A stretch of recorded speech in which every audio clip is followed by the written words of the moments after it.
Well, joining us now to give us firsthand his experience is a survivor of COVID-19 in Lagos, and he is Mr. Kazeem Adedeji. Thank you so much for joining us at this time. First, tell us, how do you feel now after all that you've gone through?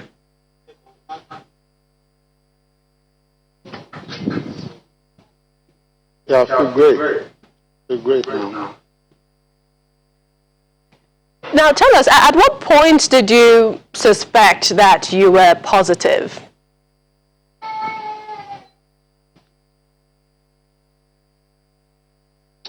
Basically, I don't really have no symptoms of whatsoever. I returned from a trip which I've been to multiple countries, and then I just felt, let me just go have a test done. Based on, I have my wife in the house, kids, and some other members of my domestic workers. So I went ahead and carried out a private test done from Naima, which I was told about a day after I said I was positive. And so on hearing that, I felt really down. I know it wasn't a death sentence or whatsoever, so I just flow with it. And I was asked to go to what's it called, to Yaba, which I just got discharged from, and that was it. To imagine how you felt, but tell us about the isolation center. How were you treated there? How many people attended to you in the ward?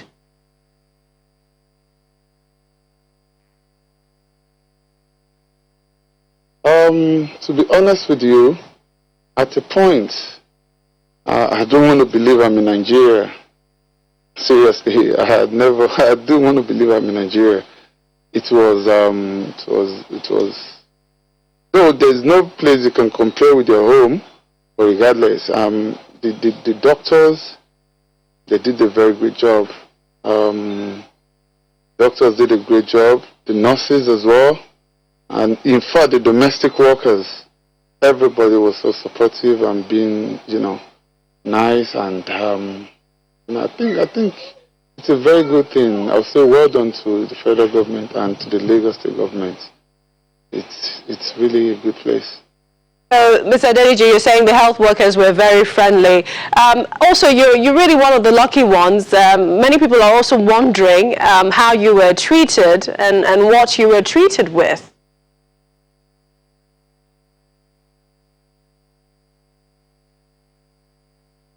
In regards to what I've been treated with, I'm not into medical lines, so I wouldn't really know. But at a point, I asked because the pills we were given was kind of massive and a lot, because we had to take some numbers because I've got diabetics anyway. So at a point, what I was being given is a bit more than what they're giving some other people around me. So but to be honest, I knew we were giving antiviral and giving some antibiotics and vitamin C and some other medication which I don't even know. I tried to ask, but that wasn't my priority at that point. I just want to get well and be out of the place because got family to attend to. Indeed. Tell us perhaps your advice to some of the people who feel that, this is still a hoax, people who are refraining from social distancing and some of the restrictions that are in place. What would you be telling them right now? Mm-hmm.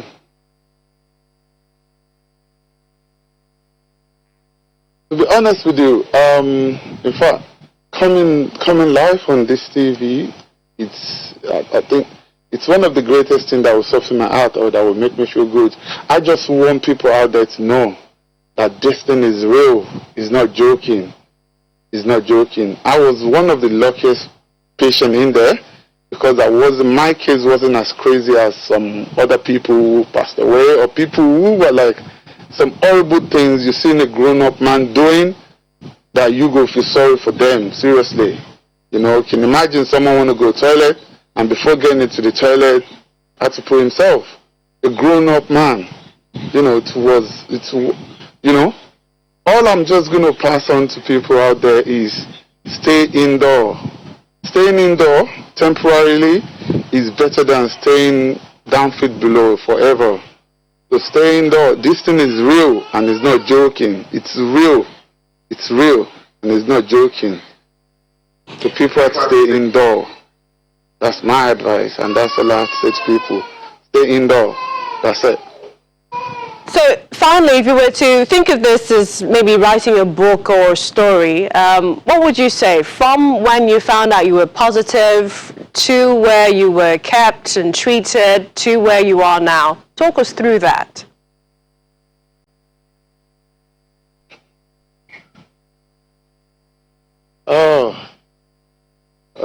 Anyway, let me put it this way. As I talk to you now, my wife is still in there, and my mother-in-law is still in there. So, if I'm to write a book, I think I'm gonna have I don't know how many pages I will be writing, but it's I don't know. I really don't know where to start from. But to be honest, it's not something I want anyone to experience. You can imagine in my situation, I had nobody to look after my 2 kids except my maid that was lucky to be negative. At the same time, my 2 kids that were lucky to be negatives.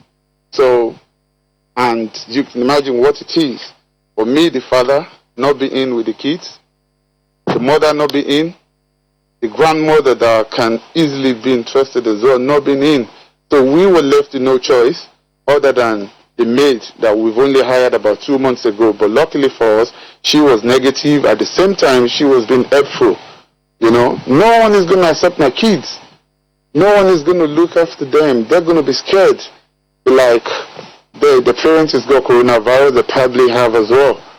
So that alone weighs me down. My wife cries every day, and my mother-in-law was disturbed. I have to just stand like a man. I was really worried within myself, but I just have to pretend like everything is okay. But it wasn't some kind of experience I would want someone to go through, to be honest. No, you said that you were asymptomatic and you had traveled to some of the high-risk countries. But if you were to give advice as to some of the symptoms people should look out for and call the necessary numbers, what would you say the symptoms are?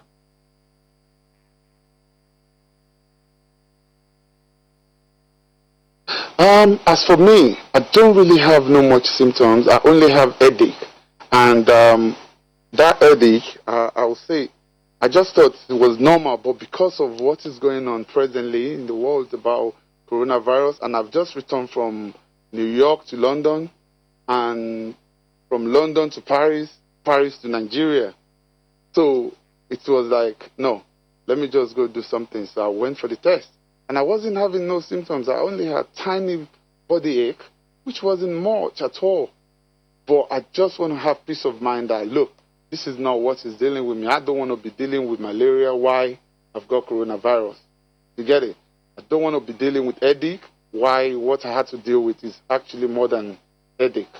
So I just went ahead and have the test done privately, you know. So in terms of the symptoms, I think when we were at the center, different people were saying different things. You know, some were saying they had, what's it called? Some were saying they were throwing up. Some were saying they lost smell, they lost taste. And some were saying headache, tiredness, and different ways. I've got a friend in London that said he just gets tired every time. You know, he can't smell, he can't feel no taste, he can't smell, he can't feel anything on his tongue, and he lost his taste, and he's always tired. So different people with different things. For example, my wife, she was just coughing, and it wasn't like dry cough. Then she was getting some itching on her throat, and that was all. No tiredness, no nothing, nothing from the general symptoms that they used to say. She doesn't even have dry cough. Okay. Perhaps a final question, briefly. Have you faced any stigma? We're told that The Lagos State government has appealed to Nigerians not to stigmatize and to accept all who have recovered. But have you in any way faced any of that since your return?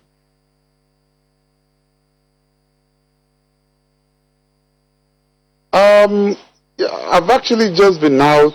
I've actually just been out 2 days ago, and on my way coming back home, because I drove myself down. As I'm gonna have to breathe. I'm gonna have to breathe to that side because that side needs to be looked into through the Lagos State government. I'm gonna come back to that in a minute. So basically, on my way coming in, I met someone that used to do something for me on my way. So I told him, look here, I've always been telling you this thing is real. Can you believe I've just been discharged this and that? And she had to run away. You know? Then I had to call him back and be like, what's going on with you? You don't have to run for me. I'm good now. And, you know, but I think, you know, I might have a bit of, you know, things to deal with. But I'll be all right. I can deal with it. I'll be all right. Really must appreciate you, Mr. Kazeem Adedeji, a survivor of COVID-19, for sharing your experience with us here. Thank you.